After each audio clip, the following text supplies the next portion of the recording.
Alright Titans, going into this I wanted to try put something together for Stasis, as it seems all people talk about is Howl of the Storm, which, fair enough, it's crazy good, but variety is the spice of life, so I'm throwing my hat in the ring with a unique take on Behemoth. And although it's a little more on the niche side, it's got all the goodness of what you'd expect from a setup like Howl. What is by far the coolest part of this build though is just the weirdness to how it fights, in that you're basically throwing yourself into enemies and stasis crystals to do damage.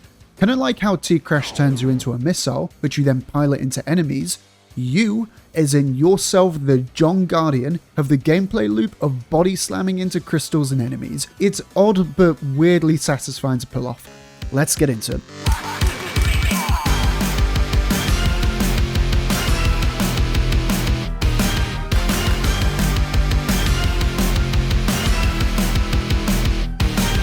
Here's a quick build.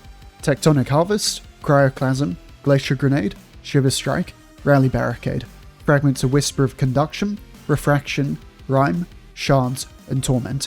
Here's your mod setup, although I will talk about another during the main mod setup segment that builds into even more survivability than the Super Gem one you're looking at here. Super is Glacial Quake, exotic armor is Icefall Mantle, with your best exotic being Praxic Blade or Ergo Sum, and your armor set is Sage Protector. Right, I'm gonna start with your exotic because it's very much the glue that brings this build together, and it's Icefall Mantle. This exotic has a few passive effects in that whenever you gain Frost Armor, you get 10 HP, and on landing 2 stasis kills within 3 seconds of each other, you get a stack of Frost Armor. The other big thing though, and why your character is going to be hitting this tough as pose every couple of seconds, is that your class ability now becomes Glacial Guard, where on using it, you'll freeze anything around you and instantly gain max stacks of Frost Armor. But this build never takes off Whisper of Rime, so this is always going to be 8 stacks of Frost Armor, giving you a chunky 50% damage resist. And the combo alongside the AoE freeze of Icefall, and why this build's named the CryoCrash Titan, is your first aspect, Cryoclasm. It's a really simple effect, sliding into frozen enemies or stasis crystals instantly shatters them, and every 2 seconds you get a 50% longer slide. That's it. This aspect though is entirely where the body slam feel of the build comes from. You press class, strike a pose, shatter enemies, or the other way you're making use of this is by face planting into your own grenades, which is Glacier here. And for your last aspect, you're taking Tectonic Harvest, which just adds more tankiness to the build. Every time you shatter an enemy, or stasis crystal, you make a stasis shard, with shards now giving you 1 stack of Frost Armor and restoring 10 HP, with shards just innately giving you 12.5% melee energy back on pickup.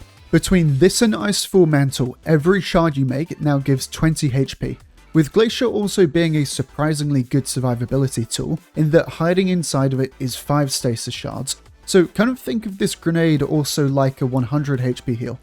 Just from what you've got already, the loop of the build at its core is pretty much all there.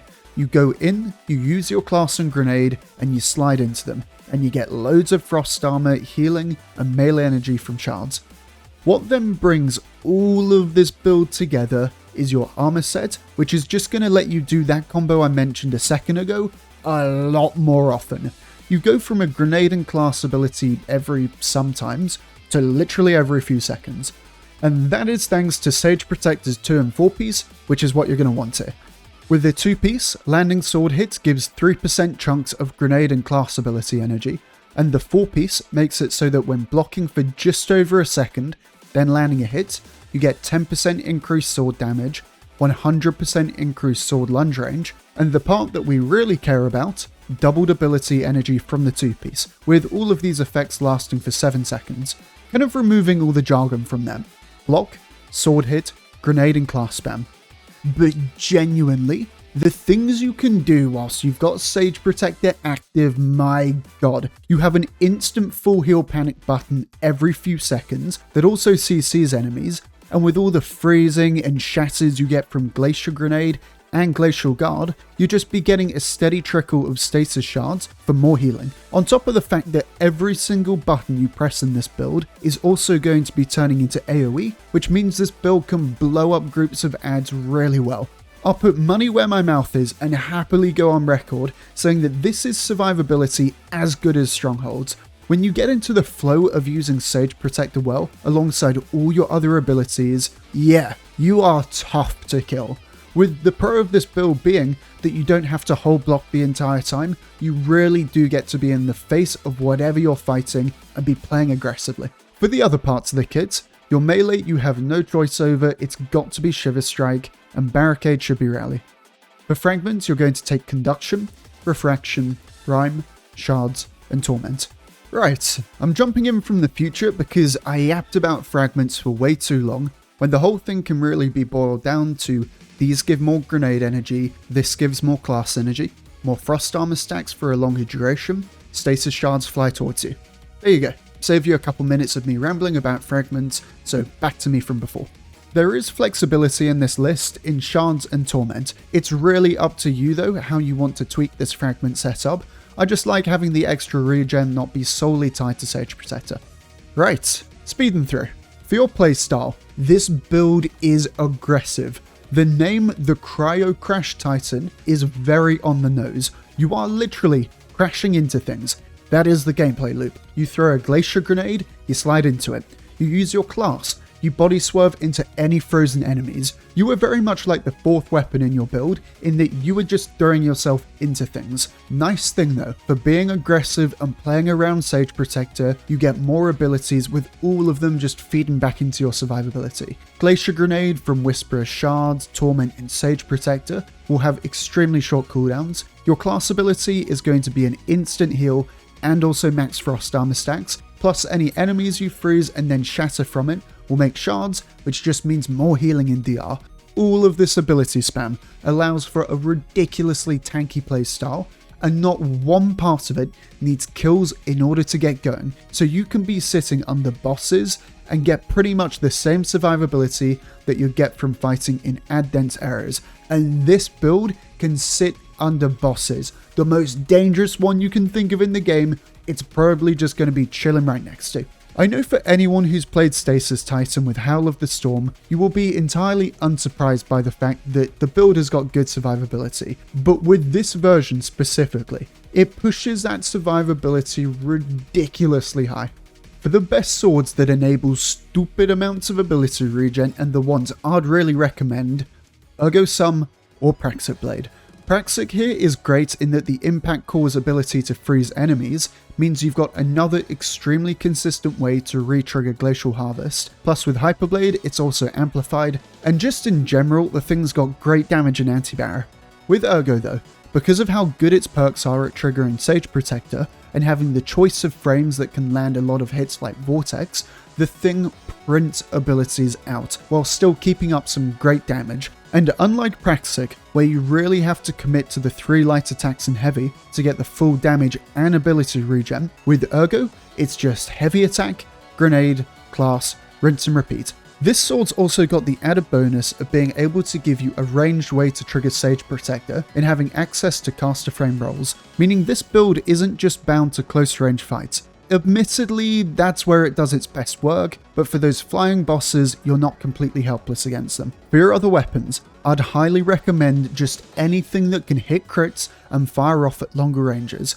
AoE is covered in the build, you do not need more AoE, so anything that does good damage and can cover long range is perfect. This could be machine gun, refurbished sniper, crossbow, genuinely whatever you're feeling.